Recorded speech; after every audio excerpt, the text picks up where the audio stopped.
Bienvenue à notre session d'études sur les tentations de Jésus. Nous avons parlé du contexte avant les tentations durant les sessions précédentes.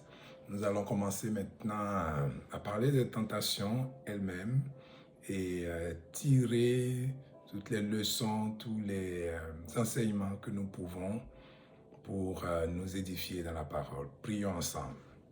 Père, je te bénis pour cette opportunité et pour ce temps que nous pouvons passer à nous édifier dans ta parole. Merci de m'inspirer, de parler à travers moi et merci pour les oreilles attentives que tu donnes à ceux qui vont écouter. Merci de parler à leur cœur, d'ouvrir leur esprit, d'enseigner toi-même, Saint-Esprit. Au nom de Jésus. Amen. Donc, comme je le disais, nous avons parlé de ce contexte-là. Nous avons terminé avec la partie qui concerne les tentations. Jésus fut tenté pendant 40 jours. Et à la fin de son jeûne, le diable s'est approché, c'est ce que le livre de Matthieu nous dit, et il a envoyer des tentations, profitant de ce que Jésus avait fait pour la première tentation. Donc nous pouvons voir que le diable est persistant dans ce qu'il fait. Il a tenté durant tous ces jours-là, mais il n'a pas arrêté, il a continué.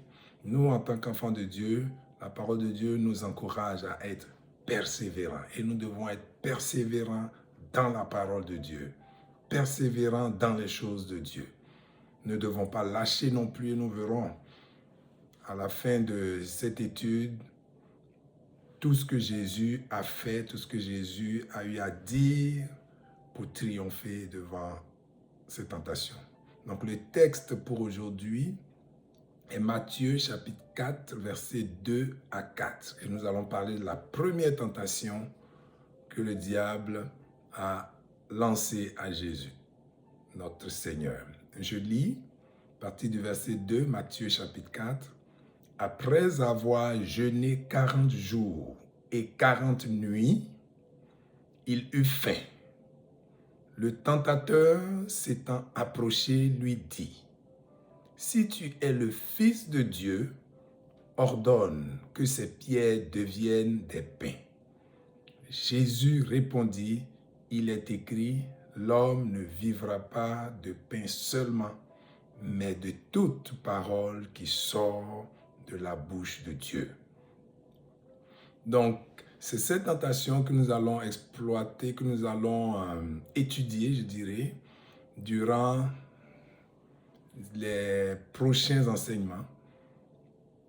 Et la première partie que nous allons regarder, c'est le début de cette tentation. Le tentateur s'étant approché, lui dit. Donc, les premières choses que le tentateur a eu à dire. Et donc, aujourd'hui, nous allons voir si tu es le Fils de Dieu. C'est par ça que le diable commence. Déjà, il vient pour profiter d'une situation naturelle et qui est la faim après avoir fini de jeûner. Il vient proposer à Jésus de transformer des pierres en pain pour se nourrir, disons.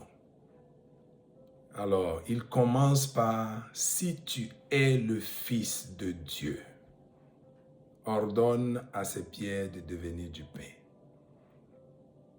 Alors, en disant « Si tu es le Fils de Dieu », le diable parle comme s'il voulait remettre en question ce que Dieu avait dit après le baptême de Jésus, quand il sortait de l'eau. Et Dieu avait rendu le témoignage. Celui-ci est mon fils bien-aimé. Et Satan vient devant ce témoignage qui avait résonné devant tout le monde de façon spectaculaire. Satan l'a entendu certainement, les démons l'ont entendu, la terre a entendu, les cieux, devant les cieux, les anges, tous les démons. Dieu a parlé. Celui-ci est mon fils bien-aimé. Et Satan vient pour qu'on mette en doute, créer une sorte de doute dans le témoignage que Dieu lui-même a rendu, dans ce que Dieu a dit à Jésus, ou a dit de Jésus. Je pense que c'est mieux de dire ainsi, de ce que Dieu a dit de Jésus. Satan vient introduire une sorte de doute. Il dit, si tu es le Fils de Dieu, comme si Jésus ne serait pas le Fils de Dieu s'il ne s'engageait pas dans la direction que Satan proposait. Donc, si tu es le Fils de Dieu, fais ceci. Alors, le si que l'ennemi, que le tentateur met dans cette affaire est une ruse qu'il va utiliser pour semer le doute afin de prendre le contrôle. Et nous pouvons nous souvenir qu'il a fait avec Adam et Ève. Il est venu, il a semé le doute et après il a suggéré lui-même ce qu'il voulait. Et malheureusement, Adam et Ève ont succombé de sorte que toute l'humanité a été déchue de cette gloire dans laquelle Dieu avait placé, de cet Éden et de toute la gloire qui les environnait, pour vivre maintenant sur cette terre. Mais gloire à Dieu, Jésus est venu pour nous restaurer dans notre position en lui.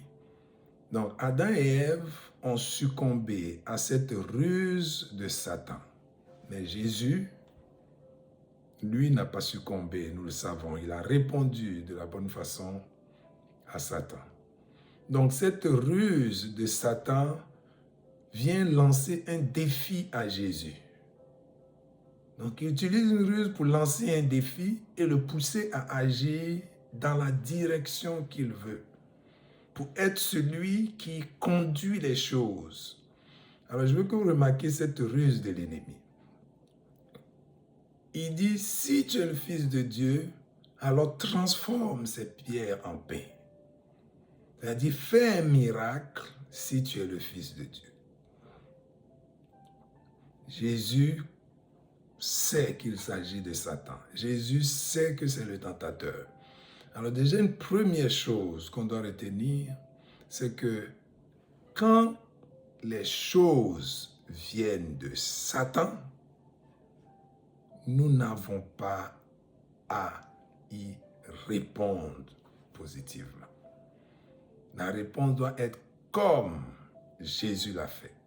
Quelque chose qui vient de Satan, c'est certainement contraire au plan de Dieu. C'est sûr que c'est contraire au plan de Dieu. Il vient pour détourner les enfants de Dieu de la voie que Dieu veut qu'ils suivent. Alors sur ça, nous devons comprendre que quand quelque chose s'oppose à la parole de Dieu, nous devons choisir la voie de la parole de Dieu. Si dans une situation, nous connaissons la parole de Dieu et qu'une autre voix vient nous dire autre chose, nous devons être fermes sur la voie de Dieu, peu importe ce que cela peut coûter.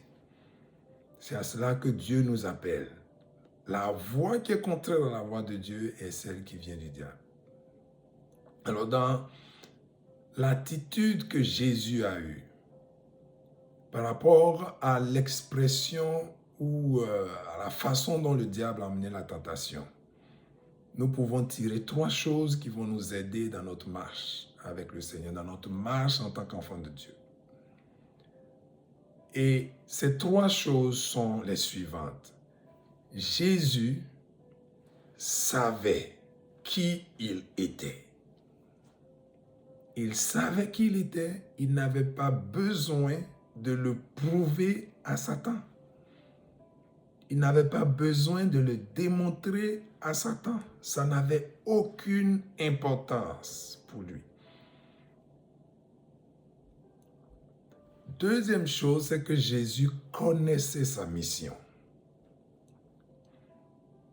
Il a laissé son trône, il a laissé sa gloire, il a laissé sa divinité pour venir vivre comme un homme, le but pour lequel il était venu, il le savait. Alors, il ne pouvait pas se laisser détourner de cet objectif par une ruse de l'ennemi. Donc, il savait qui il était, il savait quelle mission il était venu accomplir. Et il savait comment il devait accomplir cette mission.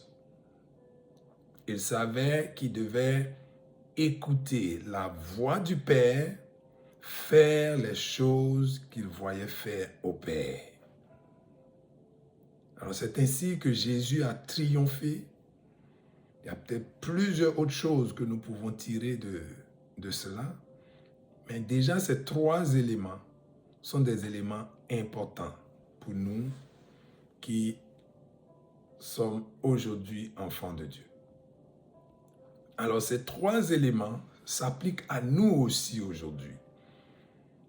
Savoir qui nous sommes. Savoir qui nous sommes. Quand nous acceptons Jésus, quand nous comprenons son sacrifice et ce qu'il a fait pour nous, que nous le croyons, nous l'acceptons, la parole de Dieu dit que nous devenons enfants de Dieu. Dans Romains chapitre 8, au verset 16, il est écrit ceci: l'Esprit lui-même rend témoignage à notre esprit que nous sommes enfants de Dieu.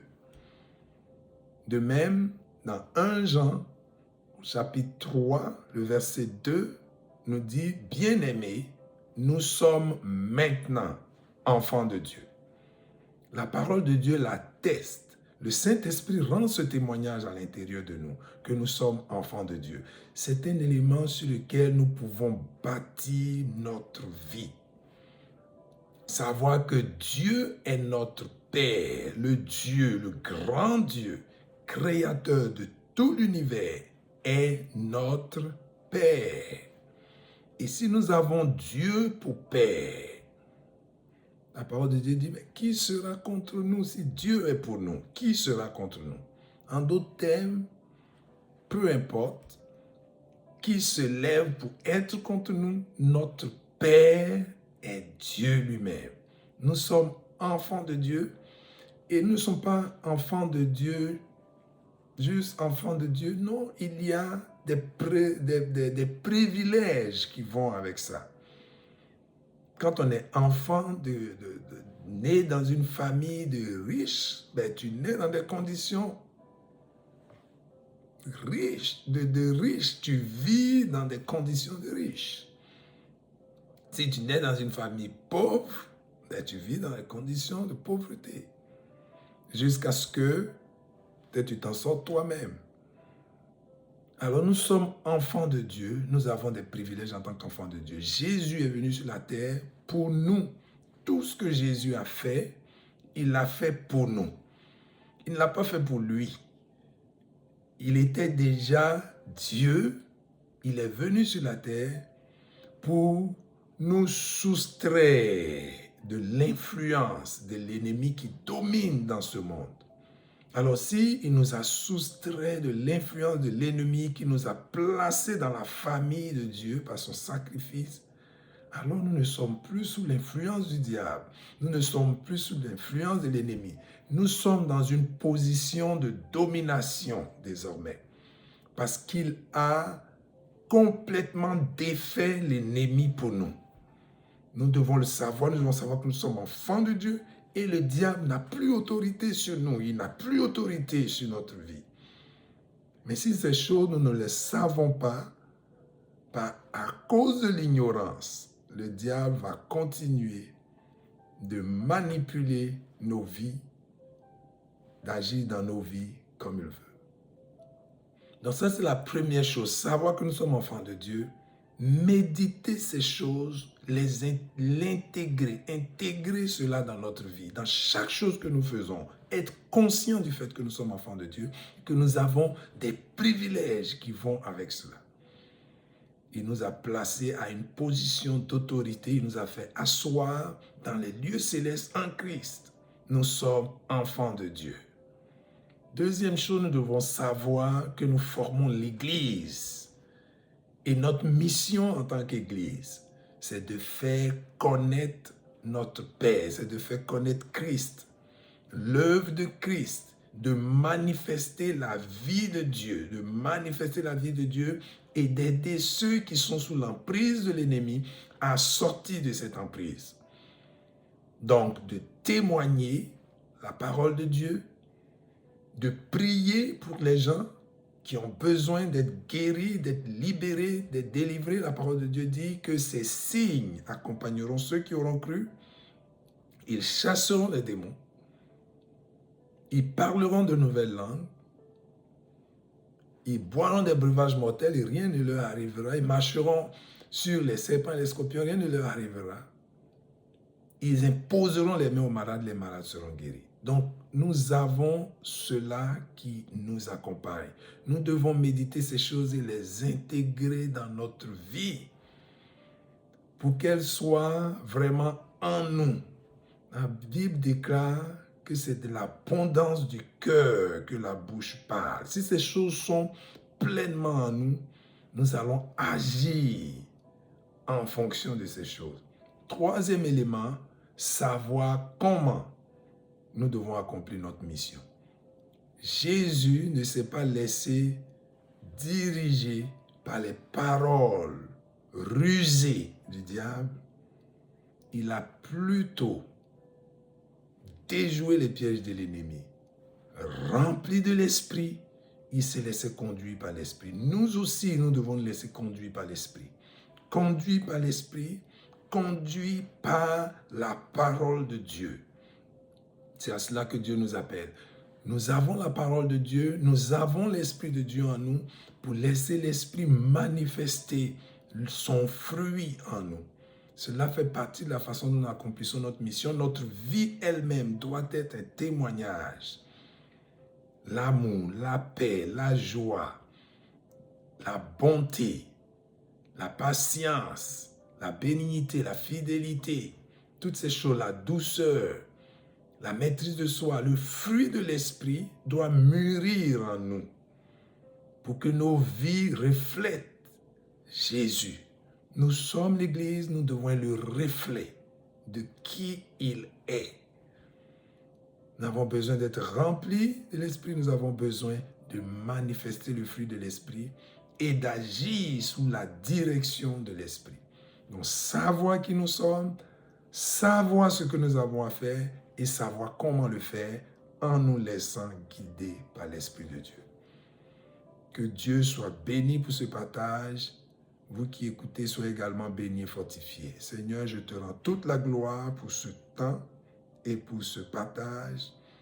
Merci de nous fortifier, de nous édifier par ce temps au nom de Jésus. Amen.